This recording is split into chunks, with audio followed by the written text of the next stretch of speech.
സർക്കാർ ജീവനക്കാരുടെയും അധ്യാപകരുടെയും സ്പാർക്ക് ഡാറ്റ ഉപയോഗിച്ച് സന്ദേശങ്ങൾ അയച്ചതിന് മുഖ്യമന്ത്രിയുടെ ഓഫീസിന് ഹൈക്കോടതിയുടെ രൂക്ഷ വിമർശനം.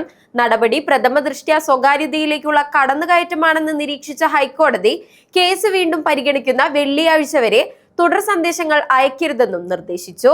സ്പാർക്ക് ഡാറ്റയുടെ ദുരുപയോഗം തടയണമെന്നാവശ്യപ്പെട്ട് നൽകിയ ഹർജിയിലാണ് ജസ്റ്റിസ് ബച്ചു കുര്യൻ തോമസിന്റെ നടപടി. കേസിൽ മുഖ്യമന്ത്രി ഒഴികെയുള്ളവർക്ക് നോട്ടീസ് അയക്കാനും കോടതി നിർദ്ദേശിച്ചു. ശമ്പള പരിഷ്കരണം, DA വർധനവ് അടക്കം ചൂണ്ടിക്കാട്ടി മുഖ്യമന്ത്രിയുടെ ഓഫീസ് വഴി സ്പാർക്ക് സംവിധാനത്തിലെ നമ്പറുകളിലേക്കും ഇമെയിലുകളിലേക്കും സന്ദേശം അയച്ചത് ചൂണ്ടിക്കാട്ടിയാണ് ഹർജി. അനുമതിയില്ലാതെ വ്യക്തിയുടെ സ്വകാര്യ വിവരങ്ങൾ ഉപയോഗിച്ചത് ഭരണഘടനയുടെ 21-ാം അനുച്ഛേദനത്തിൽ ലംഘനമാണെന്നും ഒപ്പം 2023 ഡിജിറ്റൽ വ്യക്തിവിവര സുരക്ഷാ നിയമത്തിന്റെ ലംഘനമാണെന്നും ഹർജിയിൽ പറഞ്ഞിരുന്നു. മുഖ്യമന്ത്രിയുടെ ഓഫീസിന് എവിടെ നിന്നാണ് സന്ദേശങ്ങൾ അയക്കാനുള്ള നമ്പറുകളും മറ്റും ലഭിച്ചതെന്ന് കോടതി ആരാഞ്ഞു. ഇത്തരം വിവരങ്ങൾ മറ്റൊരു ആവശ്യത്തിനും ഉപയോഗിക്കില്ലെന്ന് അഡ്വക്കേറ്റ് ജനറൽ മറ്റൊരു കേസിനിടെ കോടതിയിൽ വ്യക്തമാക്കിയിരുന്നു എന്ന കാര്യവും ഹൈക്കോടതി ചൂണ്ടിക്കാട്ടി.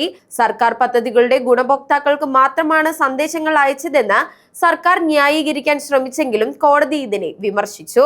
അങ്ങനെയല്ലെന്നും സർക്കാരിൽ നിന്ന് ഒരു ഗുണഫലവും പറ്റാത്തവർക്കും സന്ദേശം അയച്ചിട്ടുണ്ടെന്നും കോടതി ചൂണ്ടിക്കാട്ടി. ആർക്കും ലഭ്യമാകുന്ന വിവരമാണെങ്കിൽ സ്പാർക്കിലുള്ള ഡാറ്റയ്ക്ക് എന്ത് സംരക്ഷണമാണുള്ളതെന്നും കോടതി ചോദിച്ചു.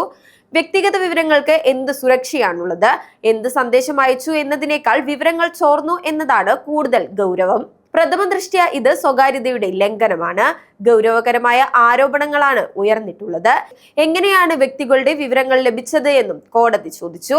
ഇനി കേസ് പരിഗണിക്കുന്നതുവരെ സമാന വിധത്തിലുള്ള സന്ദേശങ്ങൾ അയക്കില്ല എന്ന് എഴുതിത്തരാനും കോടതി നിർദ്ദേശിച്ചിട്ടുണ്ട്.